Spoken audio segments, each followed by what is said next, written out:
In the Stone Age, love was simple. Women did not care about wealth. There was no wealth.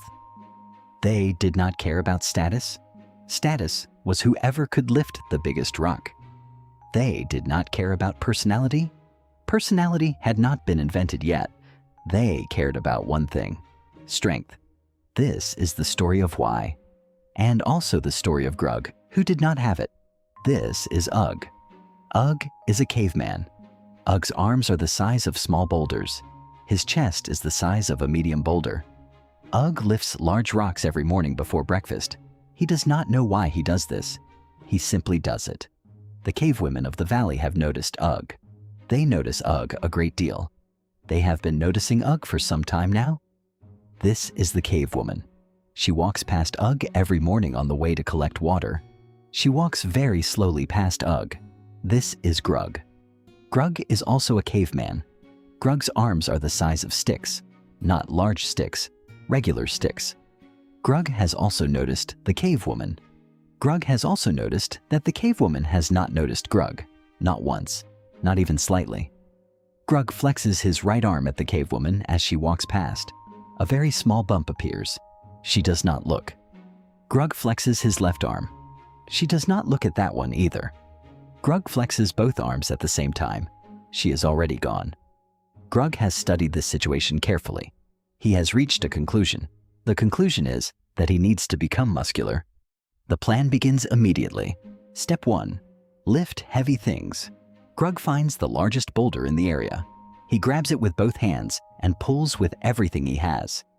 The boulder has been in this spot for approximately 3,000 years. It does not plan to move today. Grug falls backward. The boulder remains exactly where it was. Grug finds a smaller rock. He lifts it to chest height. He holds it for 4 seconds. Then he drops it directly on his foot. He hops around for a while. He does not consider this a setback. He considers it the end of his first training session. Step 2.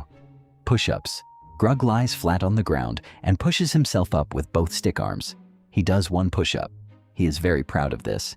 He attempts a second push-up. His arms immediately give out completely. He lies face down on the ground for several minutes. He tells himself he is resting between sets. Step 3. Running.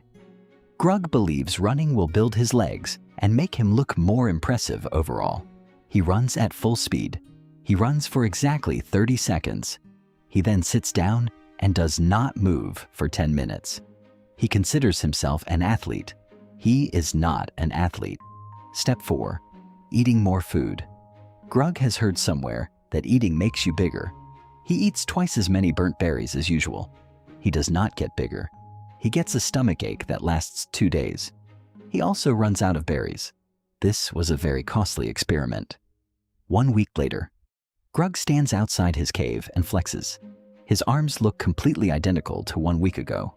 Still sticks. The training has not worked. Grug examines his arms carefully, then examines them again. He cannot understand what went wrong. He did 4 entire steps. Meanwhile, Ugg has spent the same week hunting 3 separate animals, moving 6 boulders from one side of the valley to the other, and building a small decorative wall outside his cave for no specific reason. Ugg just wanted a wall. He built one. In an afternoon. It is a very nice wall. The cave woman has been watching all of this. She has strong opinions about the wall. Grug decides the only way to solve this is direct competition. He walks over to where Ugg and the cave woman are standing. He takes his position. Ugg flexes first. He raises both arms, and every muscle in his enormous body responds immediately and visibly. It is genuinely impressive. Even Grug can see it is impressive. Grug steps forward. He flexes his right arm. The small bump appears. He flexes harder. It does not get larger. He flexes with his entire soul. The bump remains exactly the same size. The cave woman glances at Grug's arm, then looks back at Ugg's arm, then back at Grug's. Then she looks at Grug's face with a politely confused expression. Then she turns back to Ugg. Ugg reaches down and lifts a very large boulder above his head with both hands. He holds it there. He looks comfortable. He looks like he could hold it there all day. Grug grabs a medium-sized rock with both hands and pulls upward with everything he has. He gets it to knee height. He strains enormously. His face goes completely red. Then he puts it back down. He nods at it like he planned to do exactly that. Ugg walks to the river. He reaches in with one bare hand. In less than 1 second, he pulls out a fish. The fish had no warning. The fish had no chance. Grug walks to the same river. He reaches his hand in with great confidence. The fish immediately slaps him across the face. Grug staggers backward. He stands very still for a moment. He does not acknowledge what just happened. Ugg beats his chest once with his fist. The sound travels across the entire valley. Several birds leave their trees at the sound. Small rocks vibrate. Grug beats his chest. The sound is very small, like tapping a piece of thin wood with one finger. He does it twice, then stops. The cave woman has made her decision. She turns toward Ugg. She walks with him. She does not look back at Grug. She does not say anything to Grug. Grug was not part of this decision at any point. Grug watches them walk away together. He stands in the same spot for a very long time. The wind blows past him. A small cloud moves across the sky. Grug does not move. Now for the part that explains everything. In the Stone Age, physical strength was not a preference. It was a survival calculation, and it was not a conscious one. Problem 1. Predators.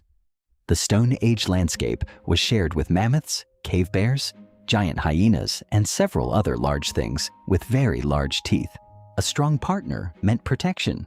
If something large and dangerous appeared, a strong partner was the difference between surviving and not surviving.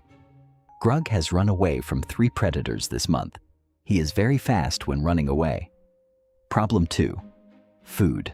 A skilled hunter meant the family ate real food. A weaker hunter meant the family ate whatever they could find. Berries if they were lucky. Burnt berries if they were Grug. Problem 3. Shelter. Building and maintaining a cave required moving heavy rocks. Grug's cave has had a gap in the left wall for 4 winters now. Cold air comes through it every night.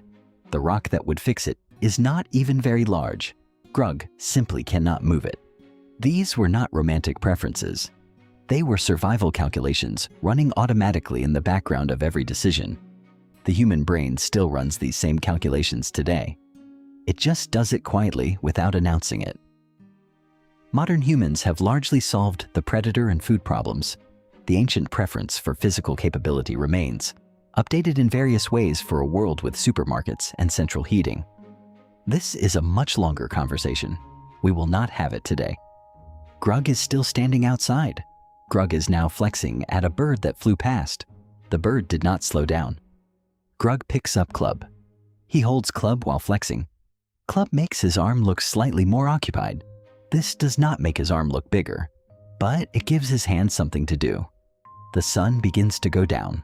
It is the end of a difficult day. Grug goes inside his cave.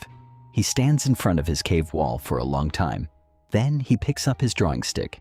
In his drawing, Grug's arms are enormous. They are bigger than Ugg's. They are bigger than anything that has ever existed in the Stone Age.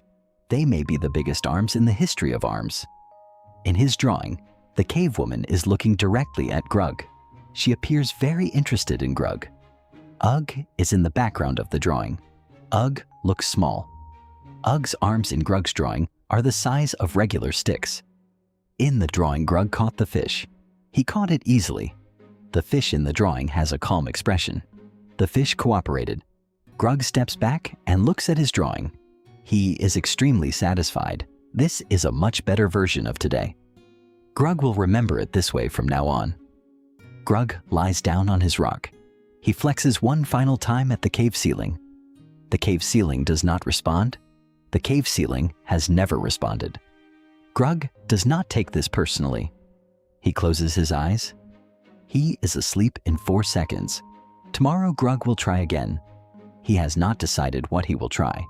He never decides in advance. He simply tries things until something does not immediately fail. Then he tries the next thing. Good night, Grug. The cave woman made a perfectly rational evolutionary decision. It had nothing to do with your personality. You also probably would not have caught the fish, even if the fish cooperated. The fish knew what it was doing.